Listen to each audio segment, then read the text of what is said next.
जो दोस्तों, आज का क्लास है फिजिक्स। तो आइए फिजिक्स का क्लास चालू करते हैं। और जितना भी क्लास हो रहा है सब इम्पोर्टेंट है, ठीक है। तो हम चलते हैं, क्लास चालू करते हैं। और फिजिक्स का है, ठीक है। और ये सब पूरा क्या करना, कंप्लीट करना। और अच्छा लगे तो और अपने फ्रेंड या दोस्तों के पास ये वीडियो क्या शेयर कर देना, ठीक है। उसके पास भी ये वीडियो पहुंचेगा और अपने अनुभव के अनुसार से ये क्वेश्चन को पढ़ करके और एग्जाम में सही मार्क्स लाने का उपलब्ध हो जाएगा, ठीक है। तो आइए हम क्लास चालू करते हैं। भौतिकी, ये क्या है? भौतिक, VVI, समझिए ना। ये भौतिक है, VVI इंपॉर्टेंट क्लास है, ठीक है। अक्रिय गैस, अक्रिय गैस कौन कौन होता है? देखो, हीलियम, नियोलॉन, अग्रन, क्रिप्टन, जेनॉल, रेडॉन, ये क्या अक्रिय गैस होता है, ठीक है। अवतल दर्पण विक्रेता की त्रिज्या R होता है, ठीक है। क्या होता है? R होता है। तथा फोकस की दूरी F होता है। फोकस की दूरी क्या होता है? अवतल का F होता है, ठीक है। और इसका क्या बनता है? ऋणात्मक बनता है। क्या बनता है? ऋणात्मक। उत्तल दर्पण, तीसरा क्या है? उत्तल दर्पण की विक्रेता त्रिज्या। उत्तल दर्पण की विक्रेता त्रिज्या, इसके बारे में आइए क्या क्या होता है। उत्तल दर्पण की विक्रेता त्रिज्या R होती है, ठीक है। तथा फोकस दूरी F होता है। और इसमें जो क्या कौन सा कार्य होता है? धनात्मक होता है। क्या होता है? धनात्मक होता है। उत्तल धनात्मक, अवतल ऋणात्मक। क्या? उत्तल धनात्मक, अवतल ऋणात्मक, ठीक है। तो उत्तल क्या हो गया? धनात्मक। क्या हो गया? धनात्मक, ठीक है। उत्तल लेंस, अब देखो, उत्तल लेंस फोकस दूरी ऋणात्मक होती है। उत्तल लेंस की फोकस दूरी क्या ऋणात्मक होती है?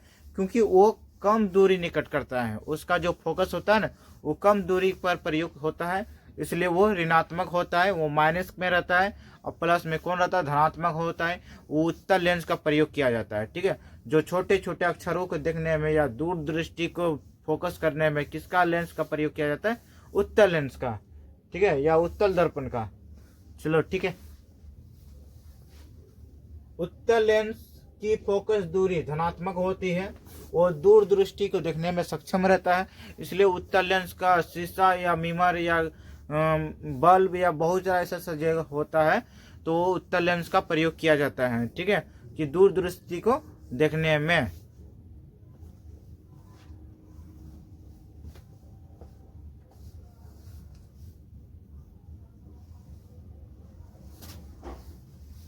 चलते हैं। उत्तल दर्पण का उपयोग।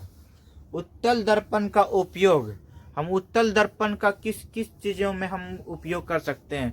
कौन कौन ऐसा जगह हम उत्तल दर्पण का हम प्रयोग करते हैं? तो आइए हम उसके बारे में बताते हैं, ठीक है। उत्तल के दर्पण, दाढ़ी बनाने में जो दाढ़ी बनाता है ना, ठीक है, वहां पर कौन सा दर्पण का प्रयोग किया जाता है? उत्तल दर्पण का, ठीक है। दाढ़ी बनाने में कौन सा दर्पण का प्रयोग किया जाता है? उत्तल दर्पण का उपयोग किया जाता है, ठीक है। और सौर भट्टियों में किया जाता है। कहाँ पर किया जाता है? सौर भट्टियों में, ठीक है। और रोगियों के नाक में जो दिखता है, किसका कौन सा दर्पण का प्रयोग किया जाता है? अवतल का दर्पण का, ठीक है। अवतल दर्पण का प्रयोग किया जाता है, समझिए ना। दाढ़ी बनाने में अवतल दर्पण का प्रयोग किया जाता है। और सौर भट्टियों में कौन सा दर्पण किया जाता है? अवतल दर्पण का प्रयोग किया जाता है, ठीक है। और क्या है? रोग के नाक में देखने के लिए कौन सा दर्पण का प्रयोग किया जाता है? अवतल दर्पण का प्रयोग किया जाता है। और कान में भी देखने के लिए कौन सा दर्पण का प्रयोग किया जाता है? जो कान में जो देखता है, रोगी हो या पेशेंट हो, उस कान को देखा जाता है, तो कौन सा दर्पण के द्वारा हम देखते हैं? अवतल दर्पण के द्वारा हम देख सकते हैं, ठीक है। तो गला में भी किसके कौन सा दर्पण का प्रयोग किया जाता है?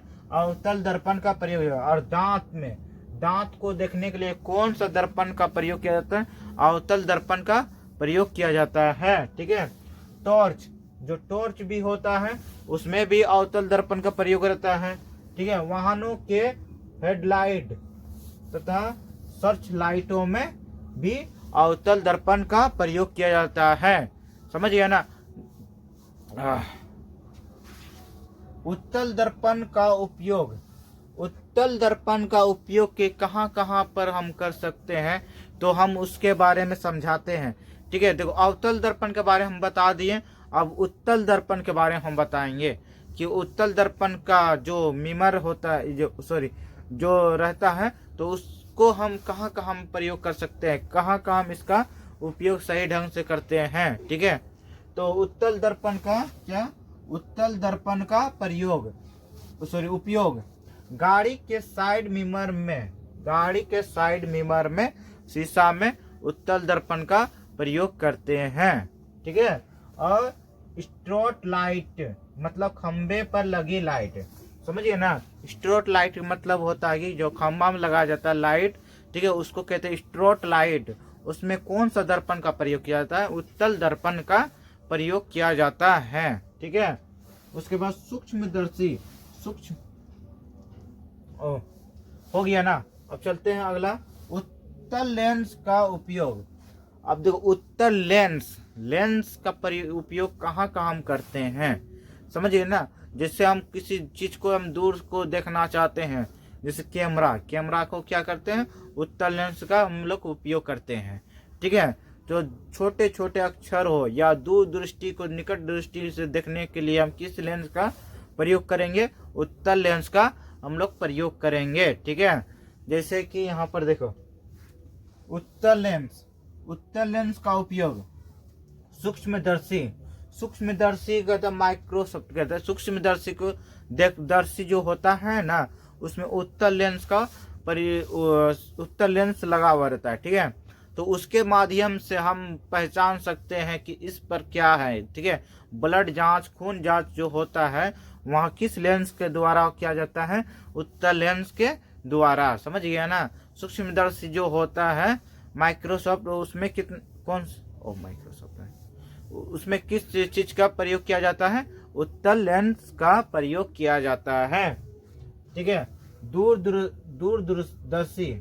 दूरदर्शी मतलब कि हम दूरदर्शी को देखने के लिए कौन सा लेंस का प्रयोग करेंगे, उत्तल लेंस का प्रयोग करेंगे। ठीक है, जैसे हम किसी दूरदर्शी को देखना है, किसी बिंदु को देखना हो, या किसी स्थान को देखना हो, या किसी जगह को देखना हो, या किसी मानव जीव जंतु या बहुत सारा ऐसा डैश जो होता है, उस चीज को हम देखने के लिए कौन सा लेंस का प्रयोग करेंगे, उत्तल लेंस का प्रयोग करेंगे। उसी के कहते हैं दूरदर्शी। ठीक है, उसके बाद है फोटो कैमरा में। अब देखो फोटो कैमरा में जैसे कैमरा जो होता है उसमें कौन सा लेंस का रहता है, कौन सा लेंस रहता है, तो उत्तल लेंस रहता है। कौन सा लेंस रहता है, उत्तल लेंस रहता है। ठीक है, आंख और कान में कौन सा लेंस का उपयोग किया जाता है, उत्तल लेंस का। जैसे हमारे आंखों में कौन सा लेंस है, समझिए ना, तो उत्तल लेंस है, क्योंकि हम लोग दूर दूर के चीजों को देख सकते हैं, छोटे छोटे अक्षरों को पहचान सकते हैं, इसलिए हम लोग का आंखों में किस लेंस का प्रयोग रहता है, उत्तल लेंस का उत्तल लेंस रहता है। ठीक है, उसके बाद छोटे छोटे कलपुर्ज मतलब सामान को देखने में, समझिए ना, छोटे छोटे जो कलपुर्ज रहता है, जो सामान रहता है, जो छोटे छोटे अक्षर भी रहता है, तो उस चीज को देखने में कौन सा लेंस का हम लोग प्रयोग करते हैं, उत्तल लेंस का हम लोग प्रयोग करते हैं कि इस चीज को हम लोग सही ढंग से नजर आ जाए। ठीक है, इसी को कहते हैं हम लोग उत्तल लेंस। जब किसी चीज को, छोटा चीज को अगर बड़ा देखना हो, या ना दूरदर्शी को देखना निकट दृष्टि में, तो उस चीज को हम क्या कहेंगे, उत्तल लेंस कहेंगे। ठीक है, कागज में छपे छोटे छोटे अक्षरों को पढ़ने में कौन सा लेंस का प्रयोग किया जाता है, तो इसमें भी उत्तल लेंस का प्रयोग किया जाता है। कौन सा, उत्तल लेंस का प्रयोग किया जाता है। ठीक है,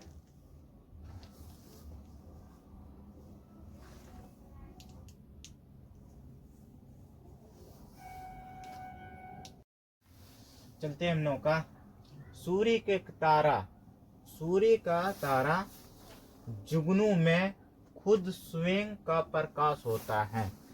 सूर्य, ठीक है, सूर्य क्या है, एक तारा है, खुद वो चमकता है, ठीक है। तो सूर्य और सूर्य का और तारा और जुगनू, समझिए ना, इस सब में जितना भी है वो खुद का प्रकाश रहता है, ठीक है। उसे क्या कहते हैं, दीप्तिमान कहते हैं, समझे ना, उसे क्या कहते हैं, दीप्तिमान कहते हैं। 10 में क्या है, प्रकाश एक प्रकार का ऊर्जा होता है। प्रकाश क्या है, एक प्रकार का ऊर्जा होता है, समझिए ना। जैसे हम लोग खाते हैं कुछ भी, हम लोग को शक्ति मिलता है, तो वो क्या, ऊर्जा मिला, खाने से हम लोग को क्या मिलता है, एनर्जी मिलता है ना, उसे ऊर्जा कहते हैं। तो उसी तरह से प्रकाश जो निकलता है तो क्या होता है, उसका ऊर्जा निकला, समझिए ना। प्रकाश एक प्रकार के क्या है, ऊर्जा है, ठीक है। उसके बाद जो आर पार दिखाई दिए उसे पारदर्शी कहते हैं, जैसे हवा, स्वच्छ जल, समझिए ना। जो हम आर पार दिखाई दे सकता है, ठीक है। यहाँ देखिए यार, आपको दिखाई दे दे या कोई दिखाई दे रहा है तो उसे क्या कहते हैं, पारदर्शी कहते हैं। क्या कहते हैं, पारदर्शी कहते हैं। जैसे हवा, हवा को हम लोग नहीं दे सकते, लेकिन इधर से देख के उधर दे सकते हैं, तो ये पार से ऊपर उसको कहते हैं पारदर्शी कहते हैं, समझ। और स्वच्छ जल, स्वच्छ जल में देखिएगा तो इस पार से ऊपर आराम से दिखाई देगा, समझ गया ना, तो उसको कहते हैं पारदर्शी, समझ गया ना। जो उसके द्वारा से हम लोग देख सकते हैं, खुद से नहीं, उसके द्वारा जो ऊपर का कुदरत से या कोई चीज से हो, समझ गया ना, तो उसको कहेंगे क्या, पारदर्शी कहेंगे, ठीक है। उसके बाद जो आर पार दिखाई ना दे उसको अपारदर्शी कहते हैं। जो आर पार नहीं दिखाई देता उसको अपारदर्शी कहते हैं। जैसे हम लोग हम एक मान लीजिए घर में खड़े हैं, घर के अंदर के ही सामान को हम देख सकते हैं, उसको कहते हैं अपारदर्शी कहेंगे, समझ गया ना। लकड़ी को देखेंगे तो लकड़ी के इस पार से ऊपर दिखाई नहीं दे तो उसको कहते हैं अपारदर्शी, समझ गया ना। लोहा, लोहा क्या होता है, जो ये जिधर से हम देखेंगे तो उधर के ही पार्ट दिखाई देगा, तो उसके बाद उसके अलावा वो चीज नहीं दिखाई देगा, उसको कहते हैं अपारदर्शी कहते हैं, समझ गया ना। उस लोहा और उसके बाद पेंट, ये सब क्या है, अपारदर्शी है, ठीक है। जो थोड़ा थोड़ा आर पार दिखाई दे उसे परभासी कहते हैं। जो थोड़ा थोड़ा आर पार दिखाई दे उसको कहते हैं परभासी, समझ गया ना।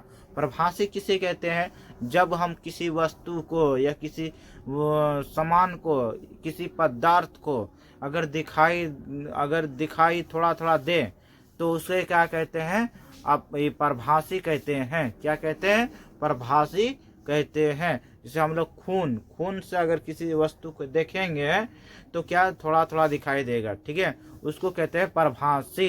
क्या कहेंगे, परभासी, ठीक है।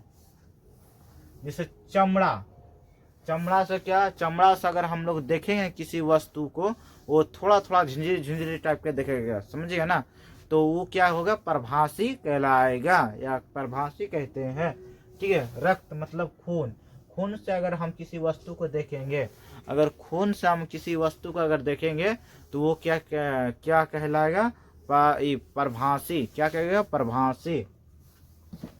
दूध से भी, ठीक है, दूध से का घना धुआं जो होता है, ठीक है, घना धुआं, सबसे ज्यादा घना, ठीक है, अगर उससे हम देखेंगे तो क्या, झंझरी टाइप से दिखाया गया, समझिए ना, जालीदार टाइप से दिखाई देगा। तो जालीदार टाइप से अगर दिखाई दे वो क्या होगा, परभासी होगा। क्या होगा, परभासी होगा, ठीक है। और कुहास के समय में, ठंडी समय में देखा जाए किसी चीज को या किसी वस्तु को, अगर तुम्हारे आगे में जो बहुत सारा कुहास है, अगर उस कुहास को अगर ये दूसरे पार्ट अगर देखना चाहते हैं तो जालीदार टाइप से दिखाई देगा, तो समझ जाओ को क्या है, परभासी है। क्या है, परभासी है, ठीक है। कुहासा आदि ये सब क्या है, परभासी होता है, ठीक है।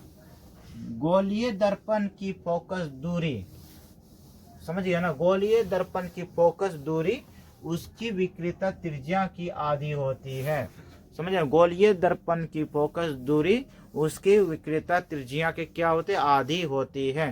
तो इसका फॉर्मूला क्या होता है, F बराबर R/2 होता है। क्या होता है, F बराबर R/2। समझ गया ना। तो इस वीडियो को थोड़ा सा आप लोग ज़्यादा से ज़्यादा शेयर करना है कि जो डाउट है, जो स्टूडेंट या विद्यार्थी को डाउट लग रहा है, तो इस वीडियो के माध्यम से उसको पूरा क्वेश्चन सॉल्व हो जाना चाहिए, आंसर शीट मिल जाना चाहिए। समझ गया ना। और अपने दोस्तों के पास इतना शेयर करोगे, इतना शेयर करो, इतना शेयर करो कि देखने वाला को भी मज़ा आ जाए और वीडियो को रिकॉर्ड करने वाला इंटरेस्ट भी आ जाए। ठीक है, तो चलते हैं आगे। पढ़ाओ क्या है, समझिए ना। सिक्का कुछ ऊपर उठा होना, समझिए ना। सिक्का क्या, कुछ ऊपर उठा होना, छड़ी का मुड़ी हुई प्रतीत होना, जल में पांव रखने पर, समझिए ना। तो ये क्या है, अपवर्तन है, समझिए ना। अपवर्तन घटना होता है, जितना भी चीज होता है अपवर्तन घटना होता है। अपवर्तन घटना क्या क्या होता है, आइए हम उसके बारे में समझाते हैं, एक एक पॉइंट समझाएंगे।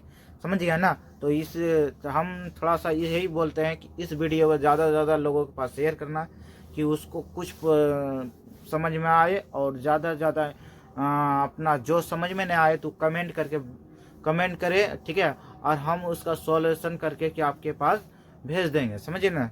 जो भी हो, मैथ हो, साइंस हो, सोशल साइंस हो, संस्कृत हो, हिंदी हो, इंग्लिश हो, जो प्रॉब्लम होगा आप लोग का, तो ये कमेंट करें, ठीक है। जिसमें ज़्यादा डाउट है उसके लिए पूरा क्लास ओपनिंग है, नो डाउट, ठीक है। तो क्या करें, अपवर्तन की घटना क्या क्या होता है, क्या किसके माध्यम से होता है, तो आइए हम उसके बारे में तो आप लोग को समझाते हैं पॉइंट बाय पॉइंट। थोड़ा सा ध्यान से देखना है इस वीडियो को, ठीक है। देखो, सिक्का कुछ ऊपर उठा होना, समझिए ना। सिक्का जो हम लोग उछालते हैं, कुछ ऊपर उठ जाता है, वो किसका घटना होता है, अपवर्तन की घटना होता है। समझिए ना। उसके बाद छड़ी का मुड़ी हुई, छड़ी का मुड़ी हुई प्रतीत होना, जब छड़ी मुड़ा हुआ प्रतीत हो जाता है, जैसे कोई चीज, रड, छड़ या कोई भी वस्तु, समझिए ना, तो मुड़ा हुआ, तो किस घटना का प्रयोग किया जाता है, अपवर्तन का। किस घटना का प्रयोग रहता है, अपवर्तन का रहता है, ठीक है। जल में पांव रखने पर, जल में जब हम पांव रख देते हैं, समझिए ना, जैसे किसी जल में या पानी में अगर पांव जानबूझ के रख देते हैं या अनजाने हो जाता है, तो इस माध्यम को हम क्या, कौन सा घटना कहेंगे, अपवर्तन घटना कह देंगे, ठीक है। समझ गया ना। पानी में ये पांव रखना या गलती से भी पांव रख जाना, ये कौन सा घटना कहलाएगा, अपवर्तन घटना कहलाएगा, ठीक है। पांव को मोटा दिखाई देना, जब हम लोग किसी पांव को देखते हैं, किसी जीव जंतु, कीड़े मकोड़े या कोई सजीव का, ठीक है, तो मोटा दिखाई देता है, समझिए ना। वो फेस टू फेस उसका क्या मोटा दिखाई देता है, तो वो क्या कहलाता है, अपवर्तन, समझिए ना, अपवर्तन घटना कहलाएगा।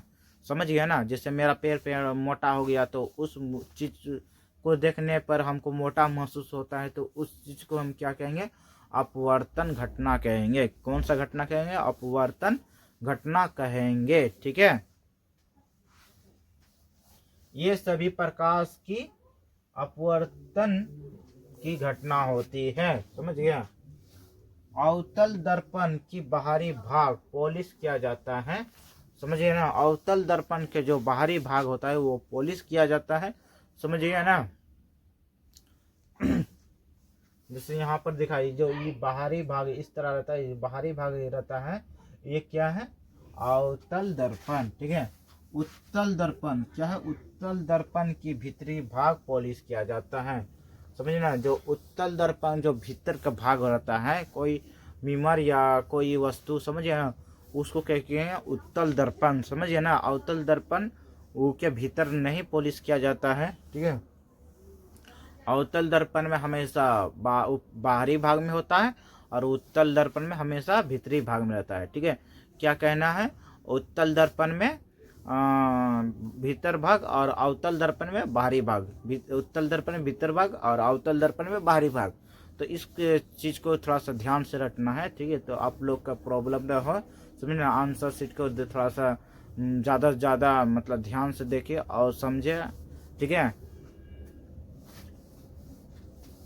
अवतल लेंस दोनों किनारों की अपेक्षा पतला होता है, समझ ना। अवतल लेंस दोनों किनारों के हमेशा पतला होता है, समझिए ना।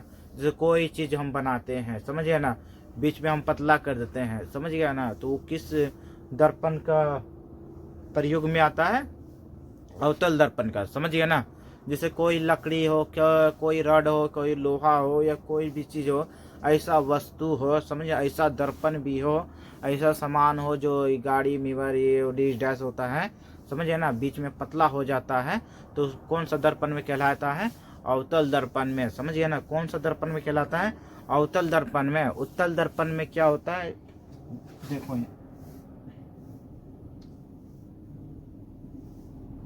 अवतल लेंस दोनों किनारों की अपेक्षा बीच में भाग में मोटा होता है, समझे ना। अवतल लेंस में क्या होता है? बीच भाग में उसका मोटा रहता है, बाकी बात क्या रहता है? पतला टाइप से रहता है, समझिए ना। ये कौन सा दर्पण में? उत्तल दर्पण में, उत्तल लेंस में, ठीक है।